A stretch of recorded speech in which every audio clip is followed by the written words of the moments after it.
Hi guys, what's going on? What's going on? Simone here, and we're coming to you for yet another Facebook Live.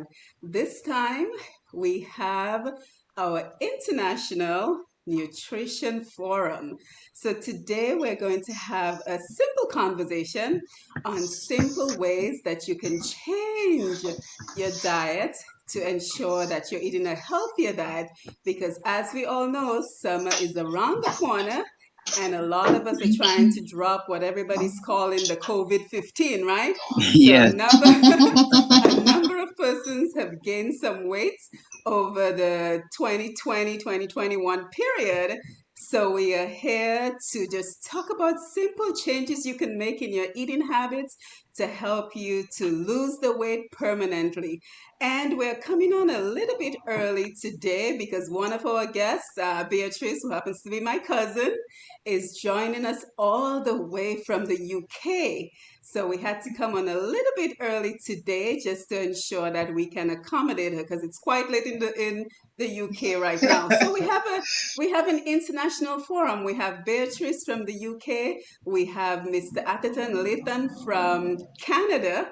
We have Cyril Brown, better known as the Indigenous Bushman. If you're on Facebook, you'll know him well, Yes. out in Florida. And then you have me, Simone, and I'm in Georgia. So come on in.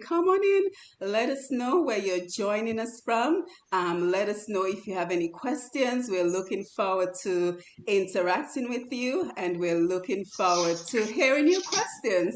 And I'm sure our viewers and our followers who usually join us from the UK, from Paris, from Africa, they're going to be very happy that we're a little bit early today so they don't have to stay up late. So come on in, everyone. Come on in and join the conversation while we welcome our guests. So, hi, everyone, Beatrice, Athi, and Cyril. How are you guys? Pretty good. I'm doing just fine, thank you. Pretty Yes, so good. Good. Ye- Yes, so thank you for joining us. Thank you for being part of our very first segment on health and nutrition. And of course, if anyone wants to know all about my Facebook Lives and the reason I do these programs, you can always check out my website, pushpast10.com. It paints a nice little picture of how this all comes together. So thank you everyone for being here. Let me make sure I turn on the comments so I can see who's coming in and you can tell us where you're joining us from. So let's get some introductions. So we will begin with you, Beatrice. Just tell us who you are and your role in the area of nutrition. Okay, so hi everyone. My name is Beatrice. Like Simone says, I'm her cousin from Dominica, but I live in the UK. I'm educated in the area of nutrition through a degree. I've got a degree in nutrition that is actually accredited by the Association for Nutrition in the UK. And I currently work for the National Health Service in the UK as a dietetic assistant. So I work with a great group of dietitians supporting patients in different areas of healthcare. Yes, very nice to meet you. Nice. And then we will go over to Cyril. I think everyone knows you probably the best among all of us because you are a frequent Facebook poster, and we so appreciate all the wonderful information that you provide for us. So introduce yourself and tell us about who you are. Thank you. Thanks for having me on the show, Simone. I appreciate it. My name is Cyril Brown. I was born in the village of St. Joseph in Dominica. I'm an herbalist, a health educator, and a researcher, and I currently study at the Commonwealth Center for Holistic Herbalism School and Clinic, and they are out of Boston, Massachusetts. And my training and duties include, but not limited to, botany and plant identification, pharmacology, human physiology, biochemistry, nutrition, the history and philosophy of herbalism, and a whole lot of other things like a bunch of like assessment and record keeping. I'm just gonna keep it short for now. Yes, so very nice to meet you and thank you for being here. And last but certainly not least, we have Mr. Atherton Litton out of Canada. So tell us who you are and some information about you with regards to nutrition. Well, I am a registered holistic nutritionist. I studied nutrition about 19 years ago. And I also, with a short stint, I'm studying herbal remedies. And by the way, I am happy that the herbalist is there to be, because that is a major part of healthy living. And then I have attended various workshops. I do a little stint on that radio station with Sam right now, and I use my knowledge mostly for my family, friends, and myself. Yes, yes. So very nice meeting you. And speaking of Sam, we also want to remember to thank our sponsor for this program, which is tdnradio.net. And we are streaming live on tdntv.net. So again, if you know anyone who would love to be a part of this program, who's interested in the conversation that we're about to have, you can tell them to jump on over to tdntv.net, click on the channels tab, and then click on TDN Radio, and you will be able to be a part of the program. So today, again, we're just going to talk about simple tips in terms of breakfast, lunch, dinner, and snack for how we can make sure we're eating just a little bit healthier. So I would like to begin with breakfast. And I think one of the ways we can probably approach this is just talking about our own personal experiences.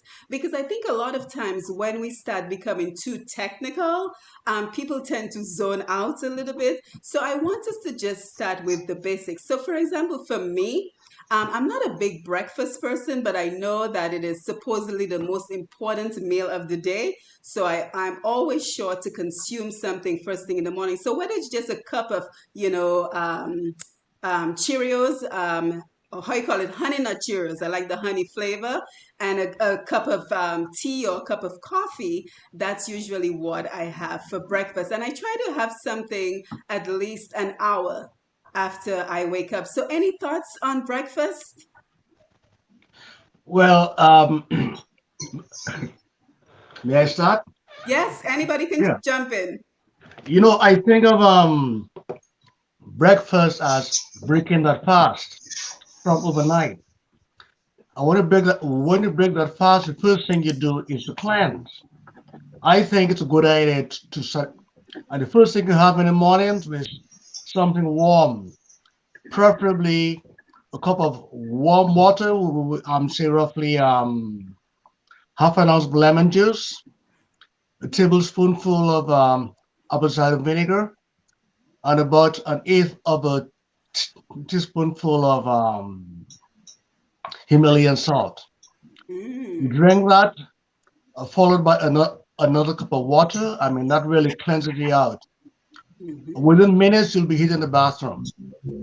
After you cleanse, then you can have your breakfast as you know it, whether you eat some eggs or cornmeal or whatever you choose. Over.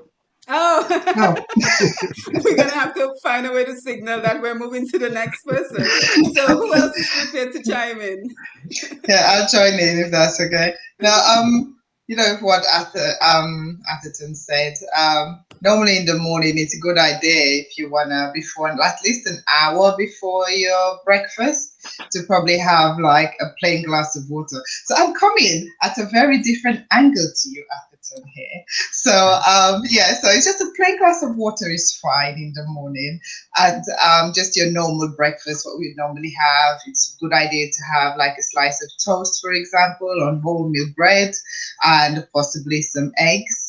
A good ways to have breakfast, a little side salad as well, if it is quite a healthy way to have breakfast. And that sort of breakfast tends to keep you full for at least till almost 11 a.m. So just before lunchtime. So you have to think about, people need to think about the type of energy that you actually need for to start your day. So yeah, so over to you, Simone, for now. Yes, over to Cyril. Well, I will tell you guys, my my journey with breakfast. I like to start with a tea, a hot cup of tea. Okay, every morning. I do some tea first. I'm actually drinking some tea right now. So I drink my tea, and before, as Atherton said a minute ago, you have to eliminate in the morning. So that's a very important part of breakfast, or before having breakfast. So I like to drink my hot cup of tea. It helps my digestion and everything. It helps warm me up in the morning.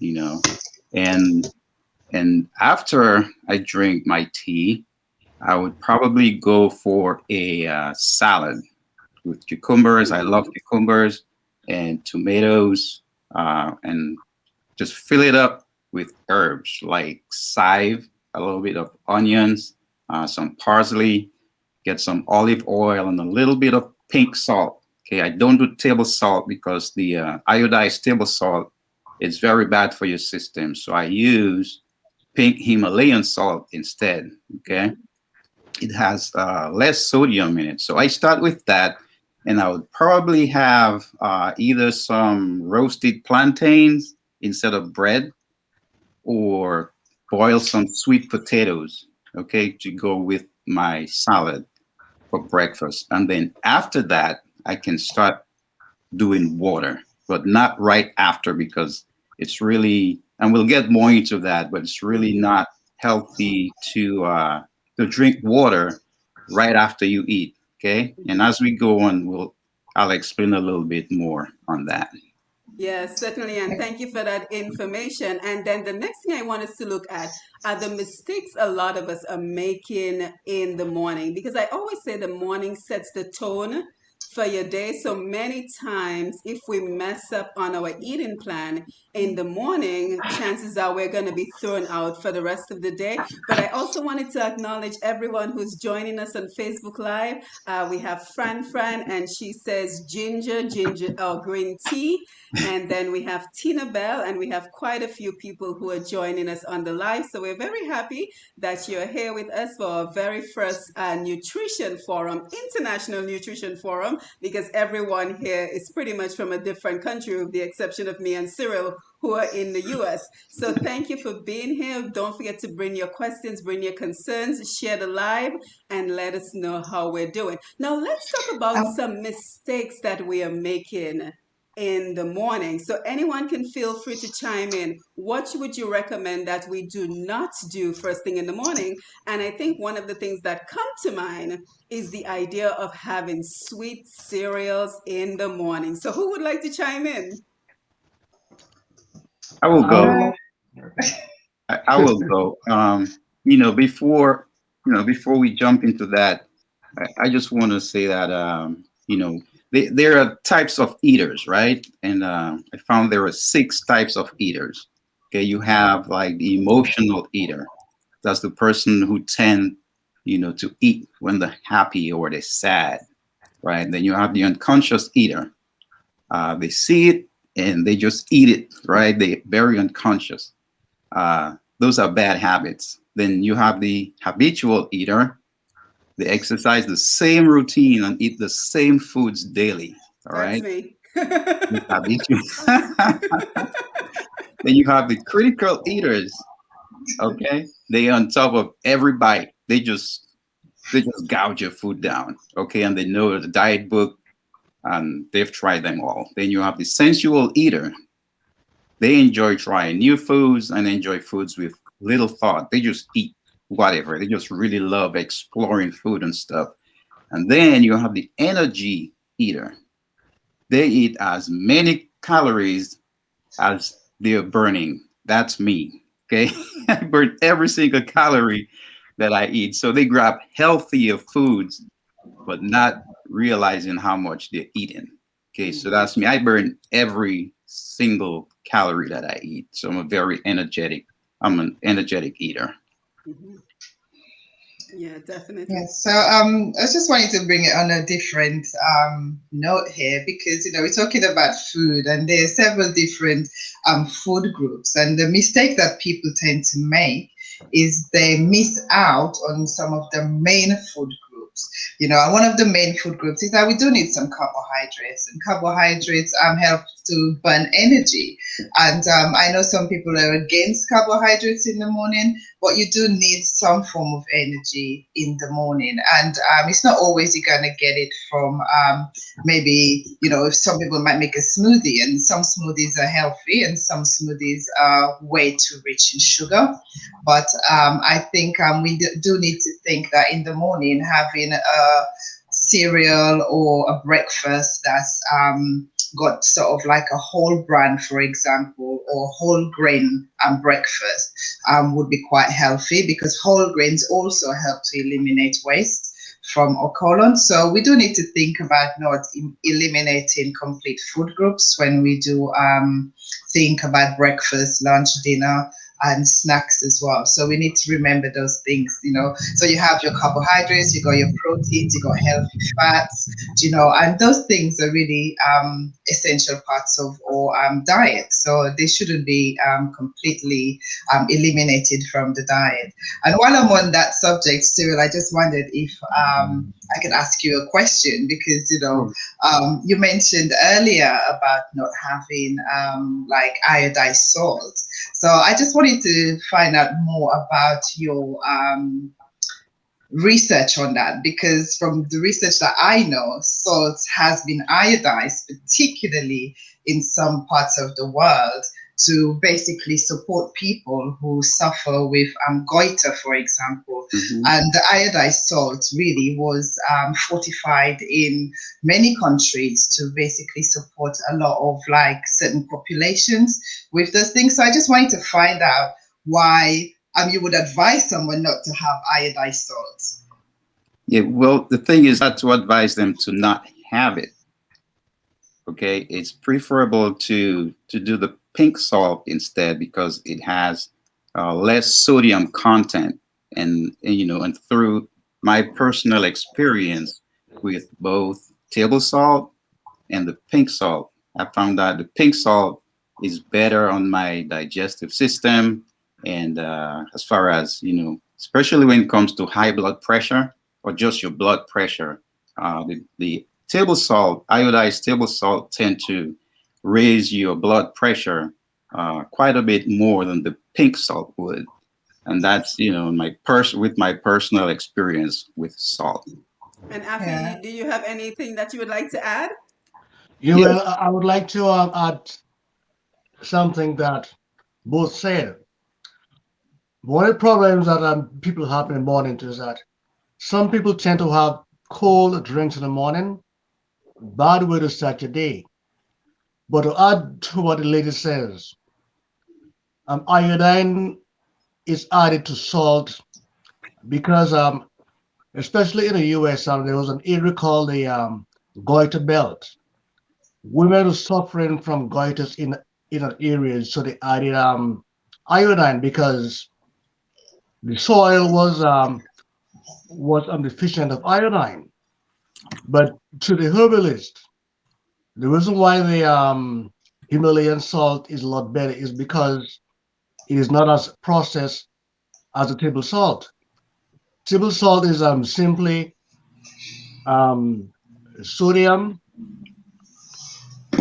sodium, and anyway, sodium. I don't remember the name of the other one, but anyway, in Himalayan salt has over 70 trace minerals in there. So obviously, it is a much better salt than table salt, which is just sodium and hydroxide Yes. over. Yes, and then the other thing I also want us to keep in mind, and I think someone mentioned it, to think of food as fuel. So I Yeah, always think to myself, if you drove a luxury car, you would not put cheap gas in your luxury car. So why are you willing to put cheap food into your body? Anybody has a thought on that? I think it is partly because of lack of knowledge, lack of knowledge, also availability and price, and also flavor. as I usually say, most people eat to feed their bellies instead of their bodies. You satisfy your taste buds, and to heck with it. Over. I Yeah, like it, Sister Brown let me saying just What over. if- well, let me just expound a little bit on the iodine side, okay? Um, Yes. I mean, and I understand Beatrice's point. Definitely, it's very valid. However, there are lots of herbs and greens that contain iodine. Okay, and we could use those herbs as well. And for someone with a specific type of issue, it's okay if they go to the doctor and the doctor says, "Hey, you need iodized salt up to a certain amount," then that's perfect. That's great.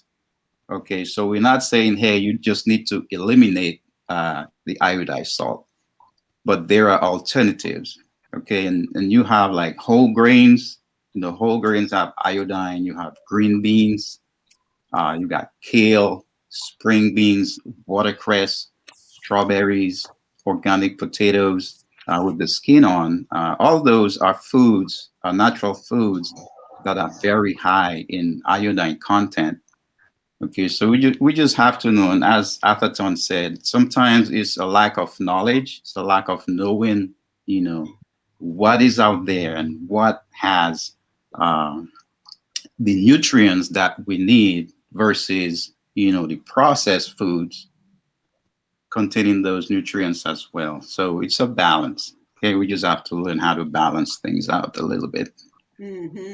So we've looked at breakfast so far. So let's kind of venture into lunch. And what are the recommendations? Simple changes. Of course, one of the biggest ones would be avoid fast food. Because, in my mind, what healthy eating boils down to, honestly, is preparation and your environment. Because I think to myself, if you are not prepared to eat healthy, that means if you don't have your meals readily available, by the time you get hungry, it's too late to make a healthy decision.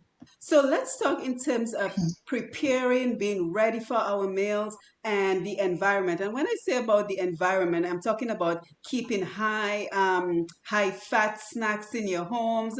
I'm thinking to yourself, oh, I'll only eat it on Friday, but then by Monday it's all gone. So let's just talk about those factors.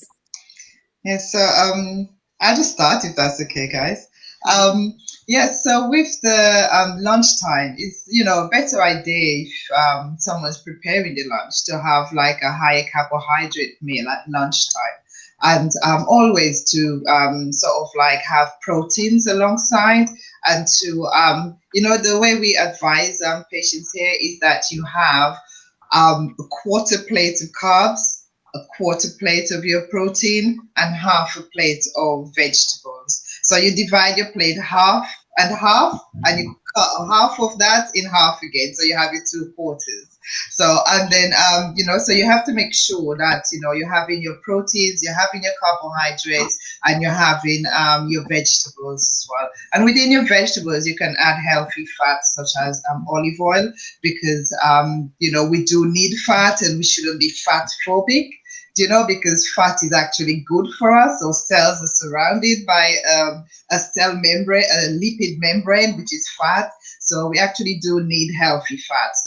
And you get that from olive oil, you can get that from your omega-3s, and flax seeds are a great source of omega-3s that can be sprinkled on the salad at lunchtime.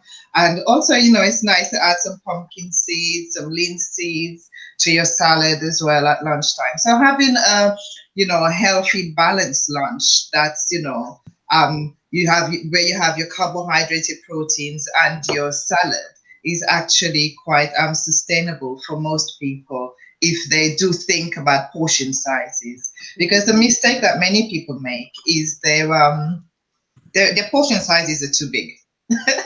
So they'll have too much of the carbohydrate side, and then you find that too much carbohydrates is going to increase your blood sugar levels or your blood glucose levels. Hence why there's such a huge thing of diabetes, for example, across the world, not just in the UK or the Caribbean. But yeah, it's just remembering that, you don't eradicate your food groups, but you have your protein, your carbs, your carbohydrates at lunch. Mm-hmm. Yes. Okay. Very nice. All right, guys. Guys, That's good. That's thoughts on good. lunch? I would like to say something about fats. I find that people don't seem to choose the fats properly, as the lady just said. The majority of us use fat from vegetable sources, and they're usually very high in omega-6, and omega-6 is pro-inflammatory. So any disease that ends with itis has an inflammatory component. Not only that, but those oils are usually highly processed.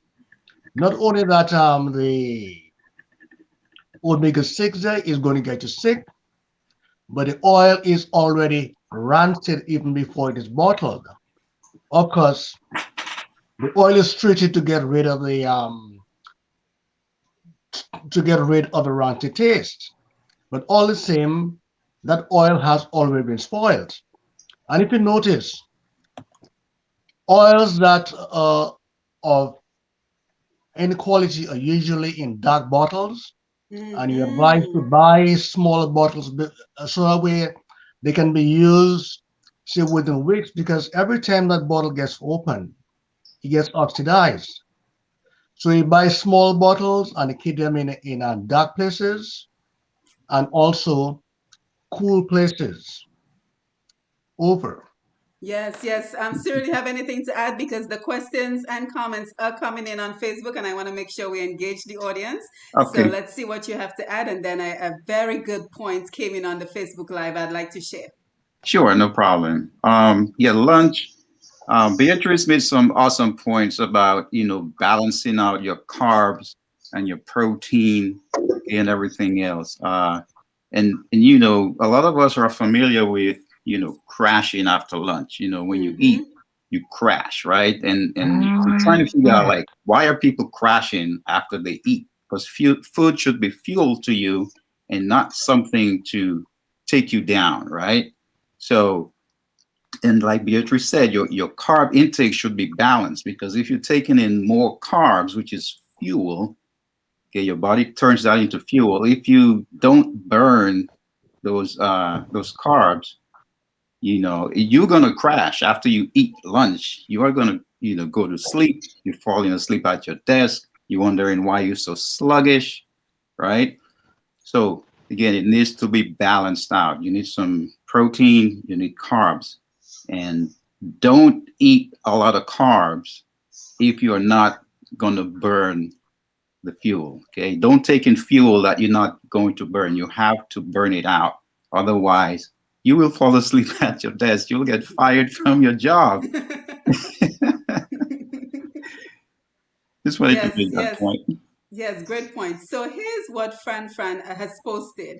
She says the cost as well, because it's difficult to get healthy fruits and vegetables in low and poor incomes community. And I'm sure that is something Yeah. that we have all heard. So what are your views on that?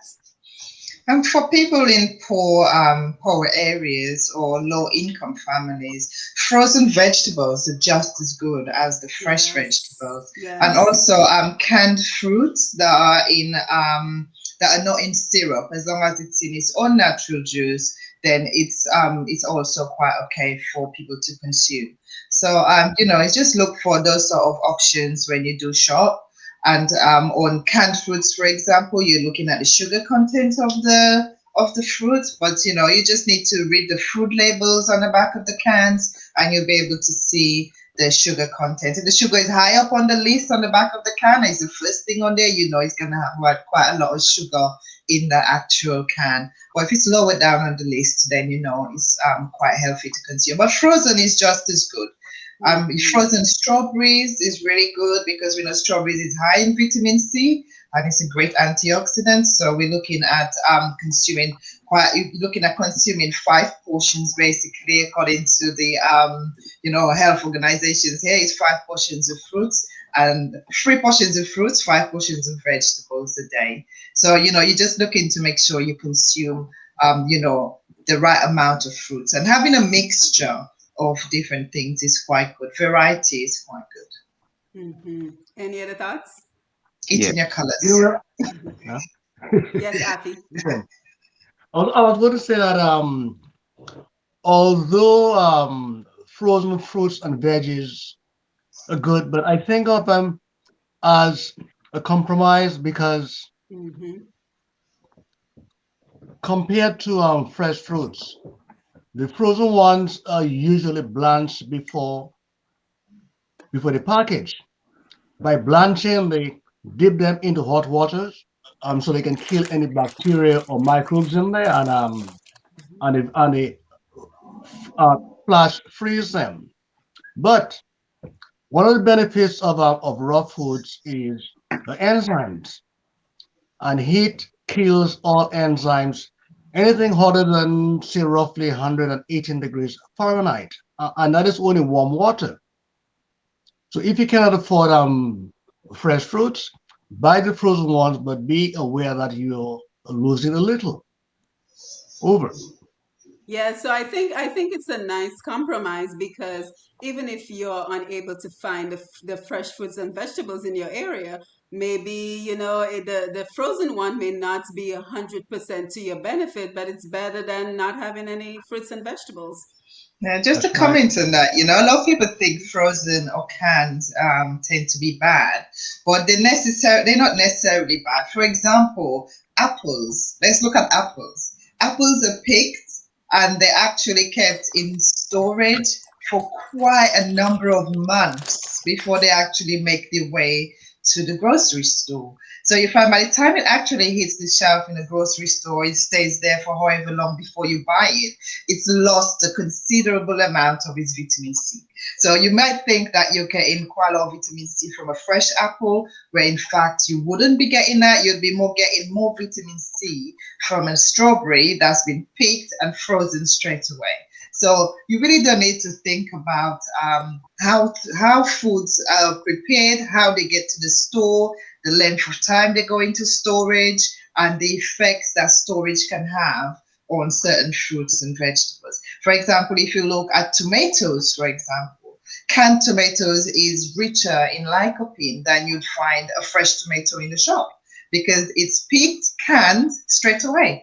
And it maintains its lycopene consistency rather than if you just bought tomatoes straight from the store. It's much lower in vitamin C and it's much lower in lycopene. Yeah, and I have to say, I'm really enjoying the diversity of thought that is going on in this program. I like that we're coming at this from different angles, and I'm liking that we're having a constructive conversation about the benefits versus the pros and the cons of everything that we are talking about. So, thank you for being very candid, and thank you for being very respectful of each other's opinion. Anybody else have anything you would like to chime in before we pose the next question? Yeah, sure.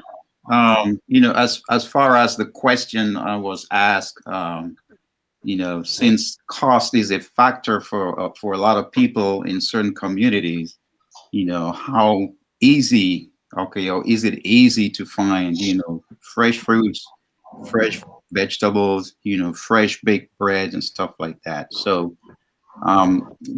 there has to be a compromise, okay, and we're not going to be naive about it. There should be compromises because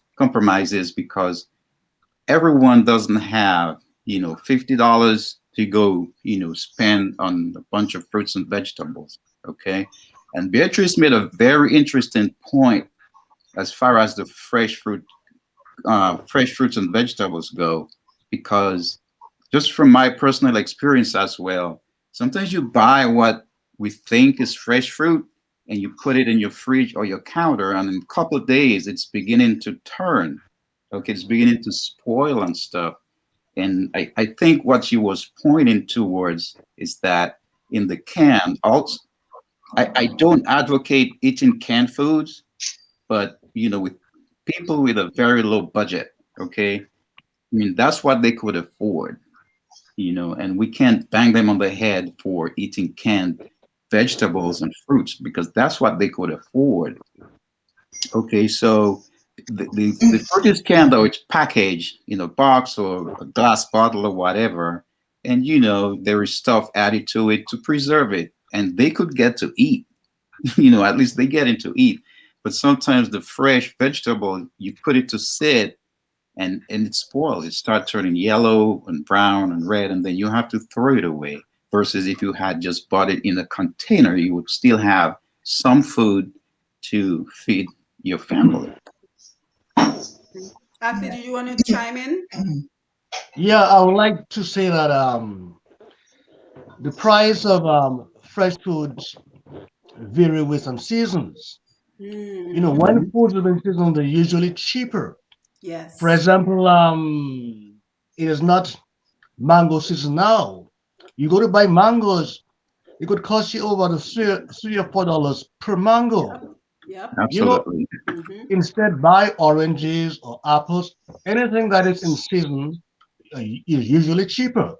Mm-hmm. So try to budget that way. I mean, eventually you will have your pick of what you want when the price goes down. Mm-hmm.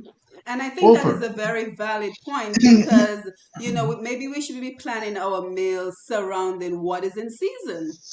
So if Yeah. oranges are in season, then we try to make meals that incorporates whatever fruits and vegetables are in seasons and are more affordable. But here's what I want to ask, and we have a couple of good questions on the live that I want to take, but I want to make sure we get some information out there first. And this is what I want to ask. We're all from Dominica. So did we have it right in the Caribbean to have our healthier, our heavier meal for lunch as opposed to Most here in the certainly. US, and I'm not sure about Canada and the UK, where the Yeah. heavier meals are at night.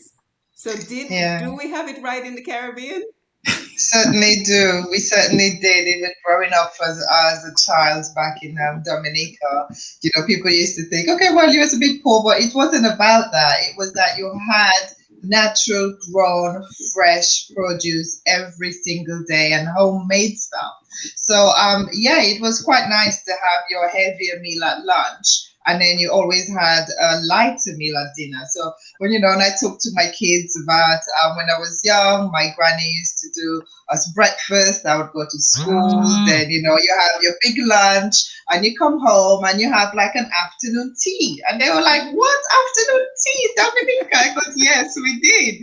And they were like, "What's that?" So I go, "It's a lighter version of a meal. So it's not a full carbohydrate loaded meal. It was just a lighter meal." And to be honest, and when you look at it, none of us were overweight. Nope. We're all quite healthy. Nobody was ever sick, really. And so it was quite a nice way to live. And then I think over here it's just really the wrong way round, personally. Mm-hmm. Excellent. Any thoughts, Cyril and Ati? Yeah. Yeah. I'm gonna be short. I think at the difference is that I'm back home.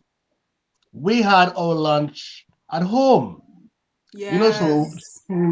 we walked home and we had lunch and we walked back Yep. to work. So I mean, whatever we ate, we burned throughout the day, and we had light and we had a light dinner after.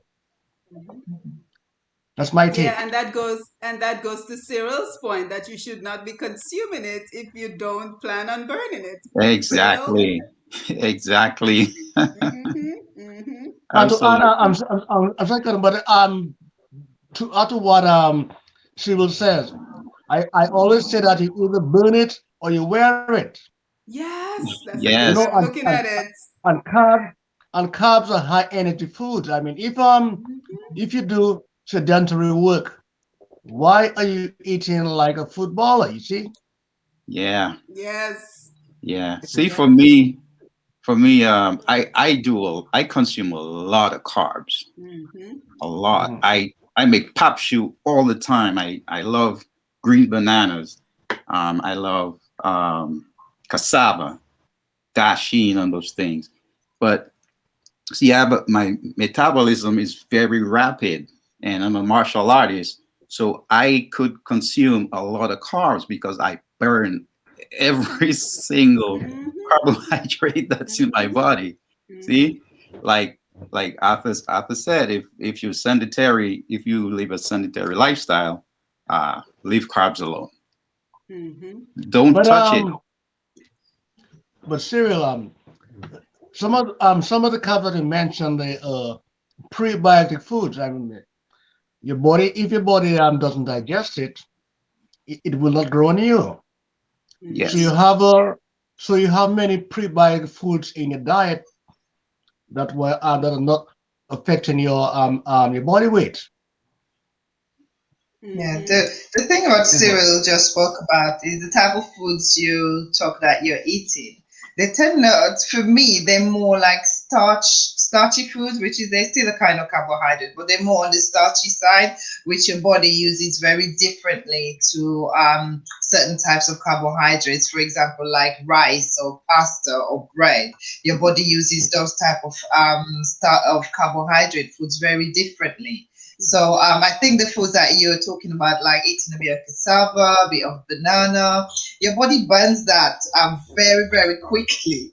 You know, they're more rather than actually it doesn't burn it quickly, but they're better sort of starchy foods to eat. What your body does not burn very well is like the breads, the rice, the pasta. They turn into fat if they're not burnt. So they just do. It's just sort of like differentiating the different types of carbohydrates. You know, and people need to sort of like think of more complex carbs rather than simple carbohydrate foods, because simple carbohydrates foods just, you know, go straight into the bloodstream and, you know, increase your blood sugar levels and create more body fat.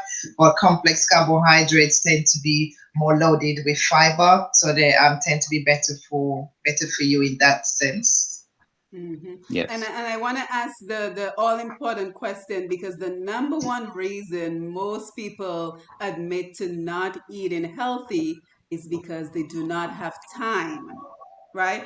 So Afi talked about we used to go home for lunch, and guess what? There was usually someone, a mom, a Yeah, grandmother at home preparing yeah. those meals. Now we have working parents where the mom and the dad work full time, and we just don't have the luxury of being able to go home for lunch anymore. So I want us to have a conversation about what can we do with knowing that many people claim to be too busy to prepare their meals. But before we do, I want to make sure that we grab some questions from Facebook. And again, we want to thank everyone who is here with us for joining us for our very first International Nutrition Forum, where we have nutritionists from the UK, one from Canada, and of course, Indigenous Bushman Cyril from Florida.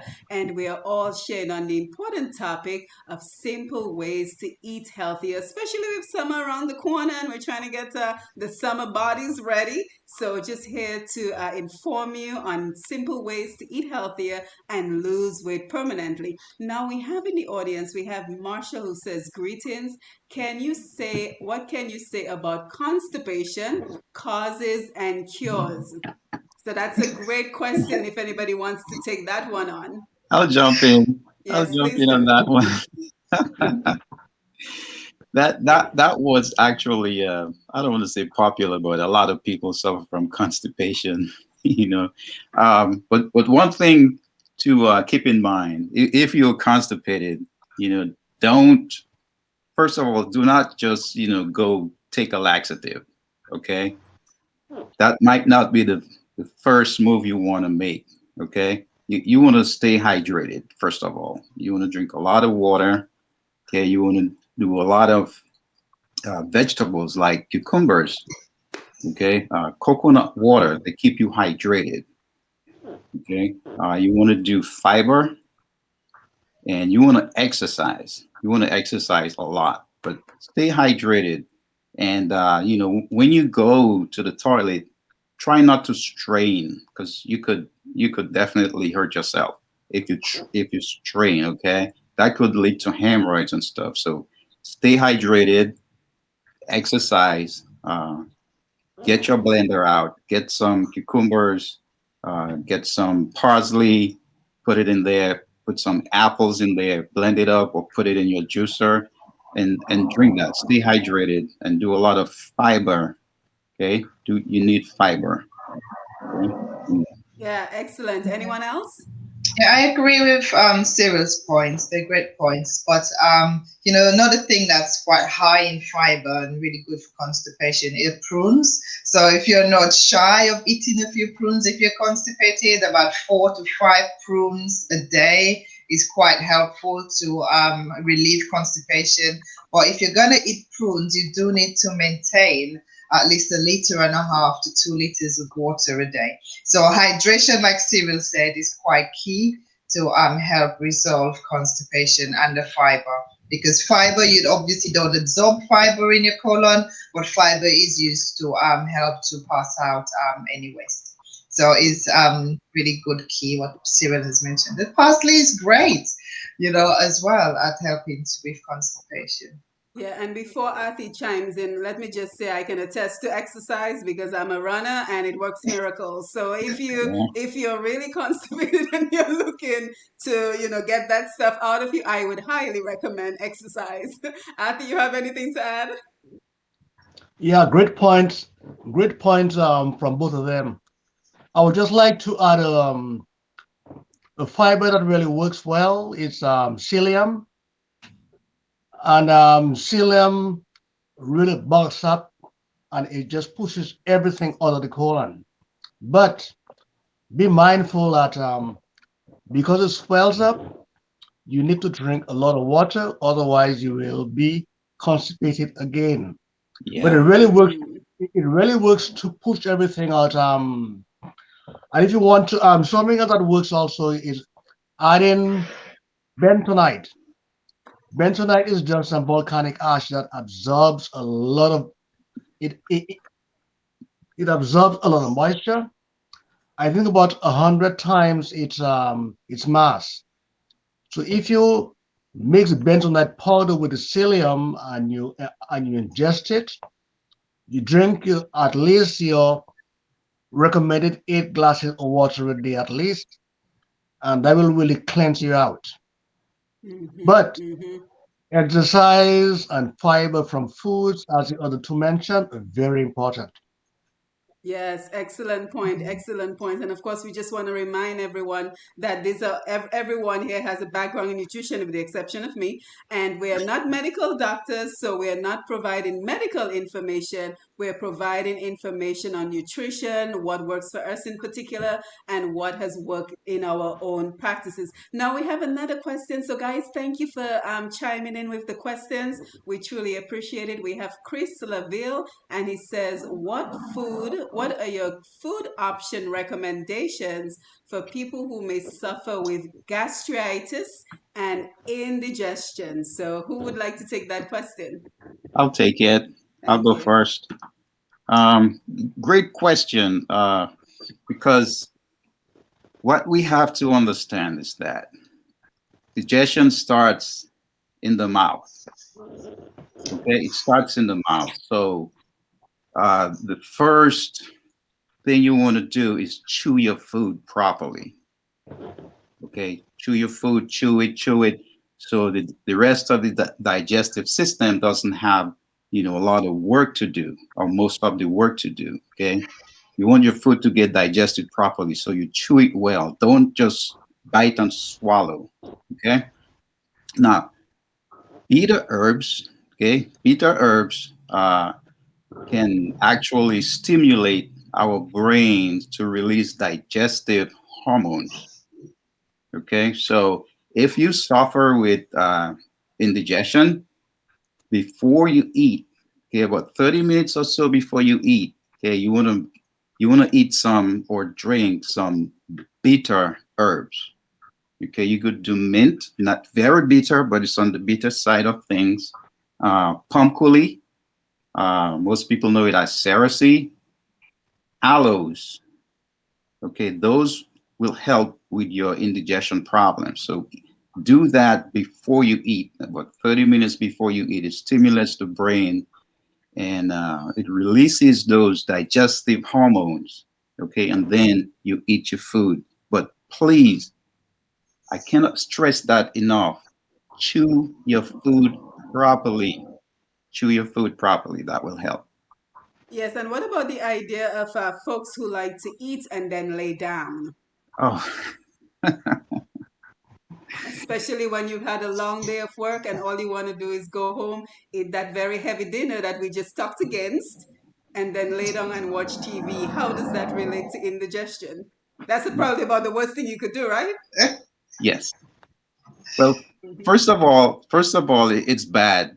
It's a really bad idea to just eat and go lay down, especially late at night. It's better to drink a cup of tea, and probably have, a sandwich or something to go with it.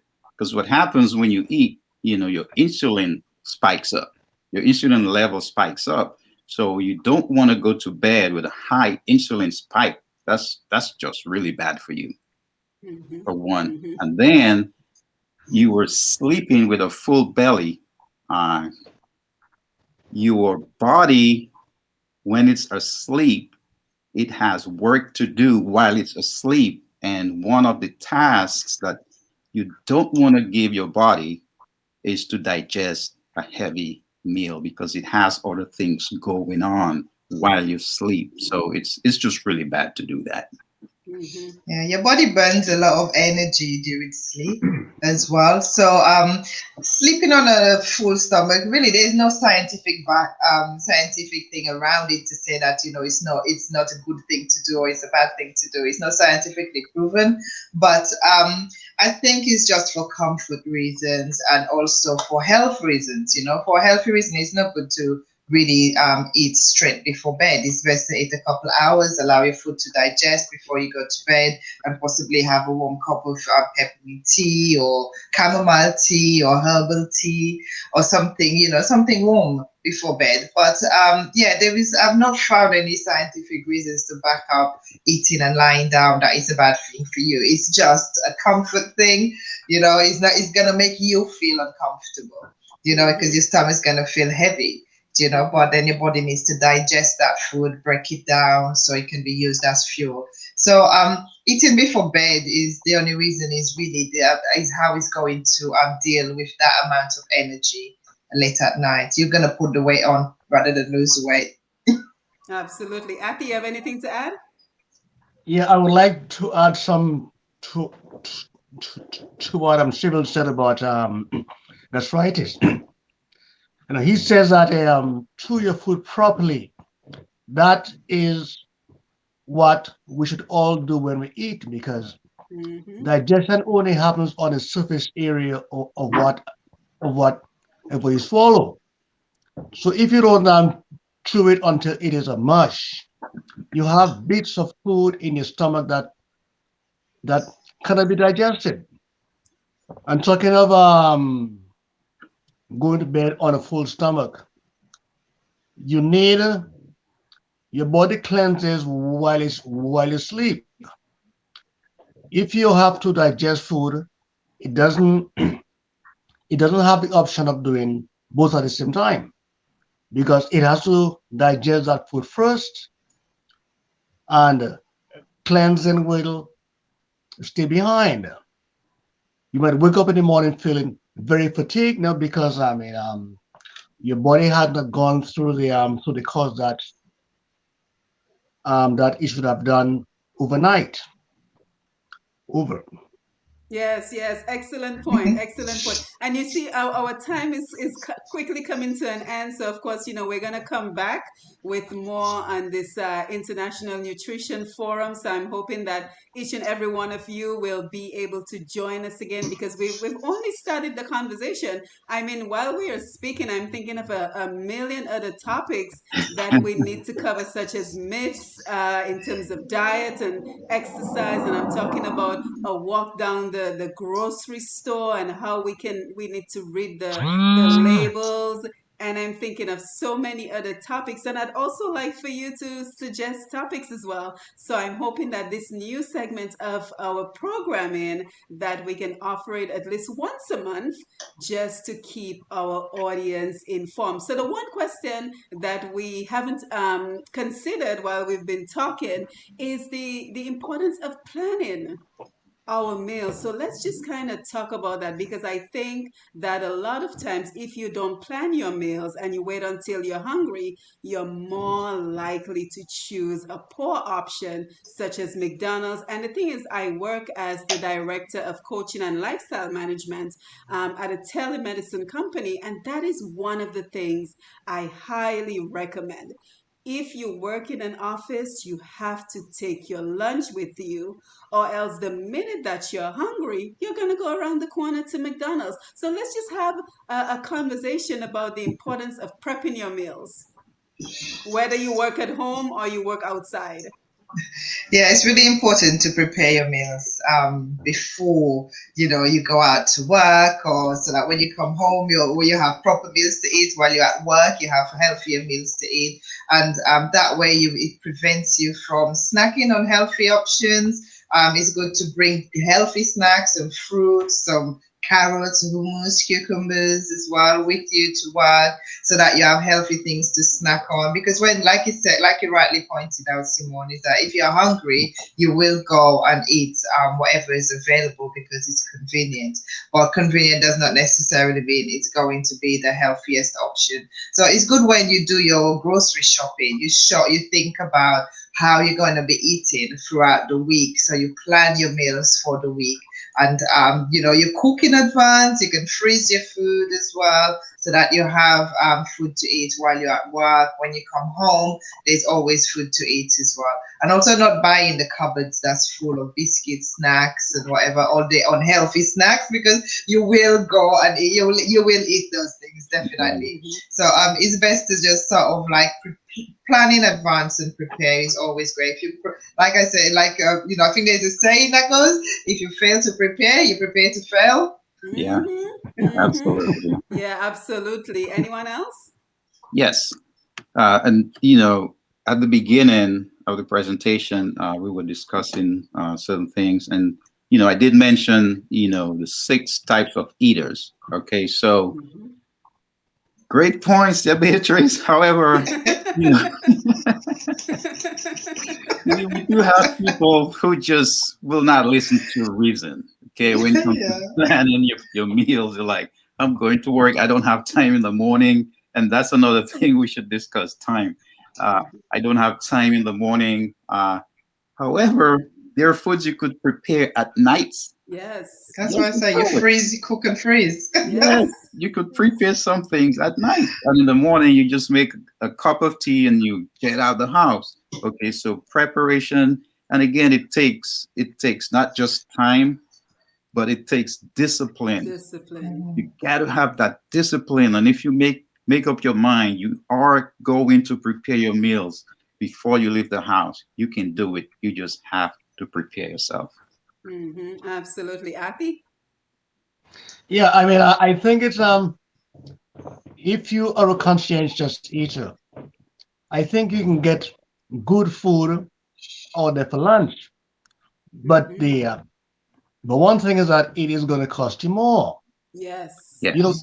Eating out is expensive. So as I'm Cyril, and I forgot the lady's name, but as you were saying that a baker's and pray about that. Prepare your food in advance and take to work. I mean, now you have time at night. I mean, you work 8 hours a day. 4 hours probably spent going to and from work and doing other things. Take some of that time to prepare your foods. At least something that some people should do is that you buy food like meat and fish. You marinate everything, and then you divide them into portions and freeze them. So whatever you need, you take out overnight, and the following night, it is ready for cooking. It you can save a lot of time and money doing it that way. Yeah, one of the things I do. Yes. One of the things, sorry, Simone, I know we're running out of time, but one of the things I do, I think that works quite well is when I'm preparing my dinner at night, I always cook extra so that the following day I can take some of that to work and I don't have to wake up in the morning and think, okay, what am I having for lunch today? Because I've already got that food left from the night before. I've prepared it in the container and I can take that to work. So I tend to cook extra the night before. So that sort Yeah. of like helps me in that sort of preparation. Yeah, and I think we have so many options that we sometimes don't consider, like having a slow cooker. You put Exactly. everything Yeah. in your slow cooker, you set it Mhm. on the temperature, you go to work, you come back, you got a full meal. Yeah. Yeah, slow cooker is my good friend, Yes, mine too. Mine especially too. when you have four to feed. Yeah, exactly. I think you wanted to say something? Yeah, I was. As you mentioned, slow cooker. It's a good appliance to make a bone broth. Oh yes. Oh A yes. Yeah, bone yeah. I broth. mean, Yes. you A can make bone it Yes. from broth, fish yes. bone, chicken bone. You know, I mean, let it cook 24 to 48 hours, depending on the type of bones. And bone broth is super healthy. Yes. Yes. It's very healthy Yes. for your intestines. It's very healthy for the collagen in the skin and collagen in the joints. So bone broth is excellent. Yeah, and the slow cooker The is entire, a great way of making your own yeah, bone broth. Yeah. Yeah. yeah, And even the the idea, entire body.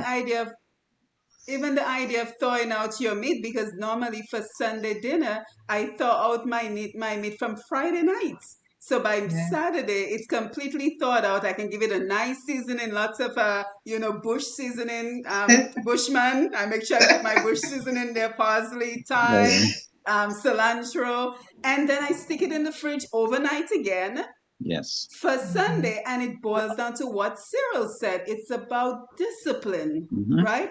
So it's about doing the preparation so that come Sunday, I'm not sitting there thinking, oh my God, what's for dinner? What's for dinner? And then now I'm running to McDonald's to get my family McDonald's for Sunday dinner. It just takes a little bit of preparation and a little bit Yeah. of discipline to get it done. So as we get ready to wind down, do you guys have any final thoughts for this particular episode of our nutrition program? Absolutely. I'm really passionate about being an herbalism. I'm still studying, but the things that I'm learning is really astounding. It's blowing my mind. But I just want to leave the audience with this. Like health restoration. Okay, that does not happen overnight. Okay, again, patience. Okay, so after spending decades making bad food choices, a couple of months are really not enough to fix the troubles, that we induce on our organs. Okay, so people must have patience. Okay, health restoration takes a long time. So if you wanna, or when you prepare to go down that road, just make sure you're ready for a long haul because it will take some time. Okay, it will take some time. Just have discipline. Yes, excellent. Anyone else? Final thoughts? I just wanted to mention one thing, like just to say to one of your, I think, listeners who spoke about the gastritis earlier. One of the things that is quite good for digestion and to aid digestion is fennel seeds. Now, fennel seeds are great in tea, and you can also chew them, and they're also very good for aiding digestion. But yeah, like Cyril said, health is a long haul. It's not overnight. It takes time. It takes patience. It takes discipline. It takes planning and preparation and stuff. So yeah, it's and don't for some people, they can be a little bit hard on themselves if they, start on a healthy journey and suddenly, like for a few days, they fall off the wagon. Those are times when you don't sort of like, be too hard on yourself because it's about training yourself, to be able to live a healthy lifestyle. And those are the times you sort of like say it's okay to make a mistake. We all make mistakes. It's okay to do Mhm. that. But then, you pick up again and then you get back on and you carry on your journey. So yeah, it just takes time and discipline. Yeah, and that's one of the topics I want us to explore. So I'm so happy we have this lovely team of people to talk about these topics. One of the topics I want to explore is just our mindset. what happens after we failed a couple of times and we're like, you know what, this is not working, so I'm just going to give up. So just kind of looking at our mindset, the thoughts that we entertain surrounding diet and nutrition. So we have a lot to talk about. Ati, you have any final thoughts for us? Yeah, I would like to say in bygone days we use food as medicine. We should take a page from the book of Hippocrates. Let your let your food be let your food be thy medicine, and your medicine be thy food. If we Mhm. do that, you can guarantee that your health will be a lot better than it is right now. Mhm. Over. Absolutely. Absolutely.